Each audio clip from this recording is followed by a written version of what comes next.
विधि व्यावहारिक प्रशिक्षण के इतिहास का संक्षेप में वर्णन कीजिए। Describe in brief the history of practical training in the study of law. विधि के व्यावहारिक प्रशिक्षण का इतिहास, history of practical training in the study of law. मतलब हम इसके अंदर पढ़ेंगे कि विधि का व्यावहारिक प्रशिक्षण कहाँ से शुरू हुआ था और किसने इसे शुरू किया था। चलिए स्टार्ट करते हैं। विधि के व्यावहारिक प्रशिक्षण का इतिहास अपने आप में अलग है तथा यह विश्व की संस्कृति के इतिहास के साथ जुड़ा हुआ है।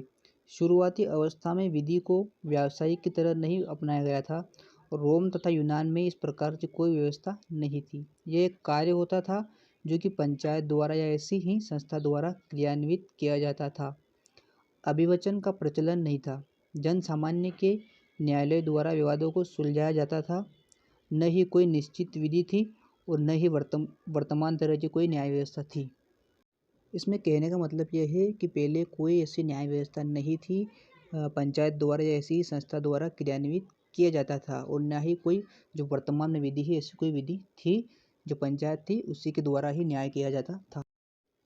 सर्वप्रथम इंग्लैंड में न्याय को राज्य का दायित्व तथा सम्राट को स्तुत माना गया है।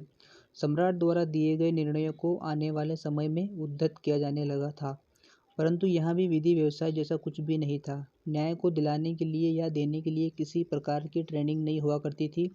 इंग्लैंड में क्यूरिया रेगिस से विभिन्न न्यायालयों का जन्म हुआ। धीरे धीरे इन न्यायालयों में कुछ व्यक्तिवादों को ले जाने लगे जिन्हें बाद में एडवोकेट के रूप में जाना जाने लगा। बाद में यह परंपरागत हो। इंग्लैंड में सामान्य विधि न्यायालयों पर लेखों द्वारा नियंत्रित पाया जाने लगा तथा वे लेखें लैटिन भाषा में एवं चांसलर द्वारा लिखी जाती थी। यहीं से न्याय का विकेंद्रीकरण हुआ, जिससे जटिल विषयों पर विशेषज्ञों की राय ली जाने लगी, जिससे आगे चलकर विधि व्यवसाय को जन्म दिया। प्रारंभिक दौर में विधि व्यवसाय में अभिरक्षण की कोई व्यवस्था नहीं थी, परंतु जैसे जैसे नए अधिनियम बनने लगे तो विधि व्यवसाय के लिए प्रशिक्षण की आवश्यकता महसूस हुई।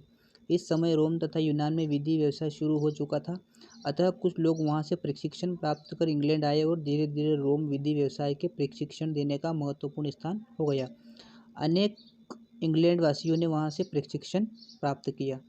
इसमें यह बताया गया कि इंग्लैंड में सामान्य विधि जो धीरे धीरे लैटिन भाषा में चांसलर द्वारा लिखी जाने लगी, वहीं से इसका न्याय का विकेंद्रीकरण शुरू हुआ था। फिर विशेषज्ञों की राय लेना प्रारंभ हो चुका था और धीरे धीरे विधि व्यवसाय भी चालू हो गया था और रोम तथा यूनान से ही जो विधि की शिक्षा थी वो प्राप्त कर धीरे धीरे लोग इंग्लैंड में आने लगे और वहाँ आके अपना व्यवसाय शुरू करने लगे। यूरोप के बाहर अंग्रेजों का शासन होने से अंग्रेजी विधि तेजी से विकसित हुई। इंग्लैंड में न्याय करने का अधिकार संवैधानिक अधिकार के रूप में जाने लगा। इस कारण इंग्लैंड में छोटे छोटे विधि प्रशिक्षण संबंधी केंद्र खुलने लगे। इन्हें हम इंस कहते हैं। इन केंद्रों में प्रशिक्षण प्राप्त करने वाले को बैरिस्टर का डिप्लोमा दिया जाता था, जिसे प्राप्त करने के बाद वे विधि व्यवसाय करने के लिए अधिकृत हो। इसमें कहने का तात्पर्य यह है कि यूरोप के बाहर अंग्रेजों का शासन होने से वहाँ की विधि जो है वो भी अंग्रेजी विधि ही, तो उसमें तेजी हुई। अब इंग्लैंड में न्याय करने का अधिकार संवैधानिक अधिकार के रूप में जाने लगा और इस कारण इंग्लैंड में छोटे छोटे विधि प्रशिक्षण केंद्र भी खुलने लगे। इन्हें हम इंस कहते हैं। इन केंद्रों का प्रशिक्षण प्राप्त करने वाले को बैरिस्टर का डिप्लोमा दिया जाता था, यानी कि उपाधि दी जाती थी कि अब आप जो है ये विधि का व्यवसाय करने के लिए अधिकृत हो, यानी करने योग्य हो।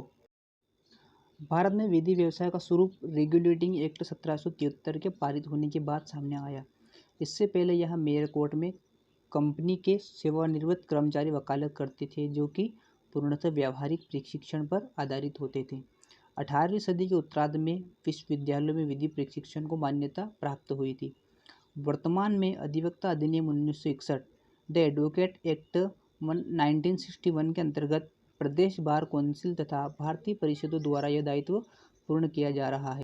इसमें क्या था कि भारत में विधि व्यवसाय का स्वरूप रेगुलेटिंग एक्ट 1773 के बाद आया। पहले यहाँ पर जो थी वो मेयर कोर्ट हुआ करती थी, जिसमें कंपनी के जो सेवानिवृत्त कर्मचारी होते थे वो वकालत करते थे, लेकिन उस समय यहाँ पर विधि नहीं थी। वे अपने व्यवहारिक प्रशिक्षण के आधार पर ही फैसले सुनाते थे। 18वीं सदी के उत्तरार्ध में विश्वविद्यालय में विधि प्रशिक्षण को मान्यता प्राप्त हुई थी। फिर इसके बाद वर्तमान में अधिवक्ता अधिनियम 1961 के अंतर्गत प्रदेश बार कौंसिल तथा भारतीय परिषद द्वारा यह दायित्व पूर्ण किया जा रहा है।